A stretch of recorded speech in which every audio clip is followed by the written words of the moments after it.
चल हट, मुझे जाने दे। न खुद काम करता है और न ही मुझे काम करने देता है। मुंह बनाते हुए घन्नो वहाँ से निकल गई।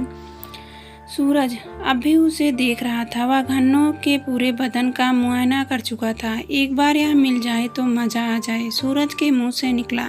सूरज की अक्सर घन्नो से टक्कर हो ही जाती थी, कभी रास्ते में तो कभी खेत खलिहान में। दोनों में बातें भी होती, लेकिन सूरज की नीयत एक ही रहती, बस एक बार घन्नो राजी हो जाए। फिर तो घन्नो को पाने के लिए सूरज हर तरह से हथकड़े अपनाने को तैयार था। तो कुछ काम धंधा क्यों नहीं करता। एक दोपहर घन्नो ने सूरज से पूछा, बस तो हाँ कर दे, तेरे साथ घर बसाने की सोच रहा हूँ। सूरज ने बात छेड़ी तो घन्नो मचल उठी। तू सच कह रहा है। घन्नो ने खुशी में उछलते हुए सूरज के हाथ पर अपना हाथ रख दिया। सूरज को तो जैसे करंट मार गया। वह भी मौका खोना नहीं चाहता था। उसने झट से उसका हाथ पकड़ लिया और बोला, सच घन्नो, मैं तुम्हें अपनी घरवाली बनाना चाहता हूँ। तू तो जानती है कि मेरा बाप सरपंच है। नौकरी चाहूँ तो आज ही मिल जाएगी। सूरज ने भरोसा दिया तो घन्नो पूछ बैठी, तो नौकरी क्यों नहीं करते?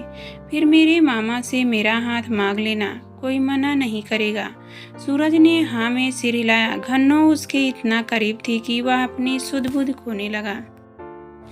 यहाँ कोई नहीं है, आराम से लेटकर बातें करते हैं। सूरज ने इधर उधर देखते हुए कहा, मैं सब जानती हूँ, तुम्हारे दिमाग में क्या भरोसा, कुछ गड़बड़ कर बैठे। तो घन्नो ने तपाक से जवाब दिया, ब्याह से पहले यह सब ठीक नहीं, मर्द जात का क्या भरोसा। इतना करते हुए वह तीर की मानिंद निकल गई। जाते जाते उसने सूरज के हाथ को कसकर दबा दिया था। सूरज इसे इशारा समझने लगा, फिर निकल गई। सूरज को गुस्सा आ गया। उसे पूरा भरोसा था कि आज उसकी मुराद पूरी होगी, लेकिन घन्नो उसे गच्चा देकर निकल गई। अब तो सूरज के दिलो दिमाग पर घन्नो का नशा बोलने लगा। कभी उसका कसा हुआ बदन तो कभी उसकी हंसी उसे पागल किए जा रही थी। वैसे वह सपने में कई बार घन्नो को पा चुका था, लेकिन हकीकत में उसकी यह हसरत अभी बाकी थी।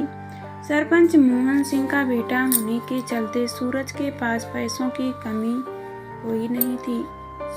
उसने एक कीमती मोबाइल फ़ोन खरीदा और उसमें वो ब्लू फिल्म भरवा दी। उन्हें देख देख कर घन्नो के साथ वैसे ही करने के ख्वाब देखने लगा। अरे तो इतने दिन कहाँ था? घन्नो ने पूछा। उस दिन हैंडपंप के पास पानी भरते समय दोनों की मुलाकात हो गई। मैं नौकरी ढूंढ रहा था, अब नौकरी मिल गई है। अगले हफ्ते से छुट्टी ड्यूटी पर जाना है। सूरज ने कुछ सोचकर कहा, अब तो ब्याह के लिए हाँ कर दे। वाह वाह। नौकरी की बात सुनते ही घन्नो उससे लिपट गई। सूरज की भावनाएं उफान मारने लगी। उसने तुरंत उसे अपनी बाहों में भर लिया।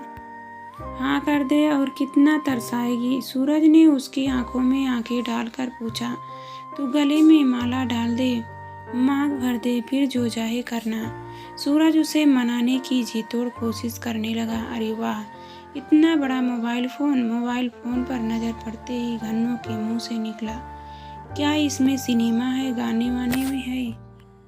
बहुत सिनेमा है, तू देखेगी तो चल, उस झोपड़े में चलते हैं। जितना सिनेमा देखना है देख लेना। सूरज घन्नो के मसल बदन को देखते हुए बोला, तो वह उसके काले मन के इरादे नहीं भांप सकी।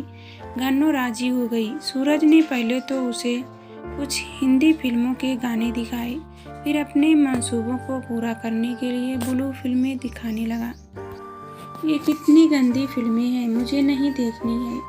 घन्ने मुंह फेरते हुए बोली, अरे सुन तो, आज अपने मर्द से क्या शर्माना। मैं तुमसे शादी करूँगा तो ये सब तो करना ही होगा ना, नहीं तो हमारे बच्चे कैसे होंगे? उसे अपनी बाजुओं में भरते हुए सूरज बोला, तो वाह ठीक है, लेकिन शादी करेंगे ना? नहीं तो मामा मेरी चमड़ी उतार देगा। नरम पड़ते हुए घन्नो बोली, मैं कसम खाता हूँ, अब जल्दी से घरवाले की तरह बन जा और चुपचाप सब कुछ उतार कर लेट जा। इतना कहते हुए सूरज अपनी शर्ट के बटन खोलने लगा उसके भरोसे में बधी घन्नो विरोध न कर सकी। तू सच में बहुत मस्त है। आधा घंटे बाद सूरज बोला, किसी को कुछ मत बताना, ले यह दवा खा ले, कोई शक नहीं करेगा। लेकिन मेरे मामा से कब बात करोगे? घन्नो ने पूछा। तो सूरज की आंखें गुस्से से लाल हो गई। देख, मजा मत खराब कर, मुझे एक बार चाहिए था, अब यह हम सब भूल जा। तेरा रास्ता अलग, मेरा अलग। जाते जाते सूरज ने कहा तो घन्नो पर जैसे बिजली टूट गई।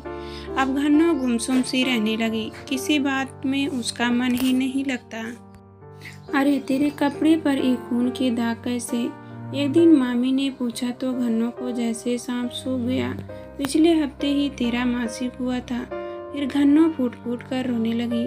सारी बातें सुनकर मामी का चेहरा सफ़ेद पड़ गया। बात सरपंच मोहन सिंह के पास पहुंची। पंचायत बैठी। मोहन सिंह के कड़क तेवर को सभी जानते थे। उसके लिए किसी को उठवाना कोई बड़ी बात नहीं थी। तो तुम्हारा कहना है कि सूरज ने तुम्हारे साथ जबरदस्ती की है? सरपंच के आदमी ने घन्नो से पूछा। नहीं, सूरज ने कहा था कि वह मुझसे ब्याह करेगा, इसलिए पहले। नहीं, मैंने ऐसा कोई वादा नहीं किया था। सूरज ने बीच में टोका। यह झूठ बोल रही है, मैं भी तुमसे शादी करूंगा। तो क्या तू मेरे साथ भी सोएगी? एक मोटे से आदमी से चुटकी ली तू है धंधे वाली। भीड़ से एक आवाज आई, चुप करो। मोहन सिंह अपनी कुर्सी से उठा तो वह खामोशी छा गई। वह सीधा घन्नो के पास पहुंचा। ए छोकरी, क्या सच में मेरे सूरज ने तुझसे घर बसाने का वादा किया था? उसने घन्नो से जानना चाहा। मोहन सिंह के सामने अच्छों की बोलती बंद हो जाती थी, लेकिन न जाने क्यों घन्नो न तो डरी और न ही उसकी जबान लड़खड़ाई। हाँ, उसने उसे घरवाली बनाने की कसम खाई थी, तभी तो मैं राजी। यह सुनते ही सरपंच का सिर झुक गया। भीड़ अब भी शांत थी। बापू, तू इसकी बातों में न आ। सूरज घन्नो को मारने के लिए दौड़ा। चुप रहा, शर्म नहीं आती अपनी घरवाली के बारे में ऐसी बातें करते हुए?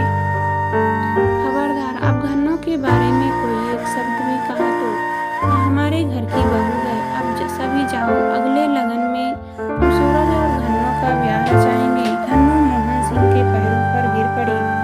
उसके मुंह से इतना ही निकला, बापू तुमने मुझे बचा लिया।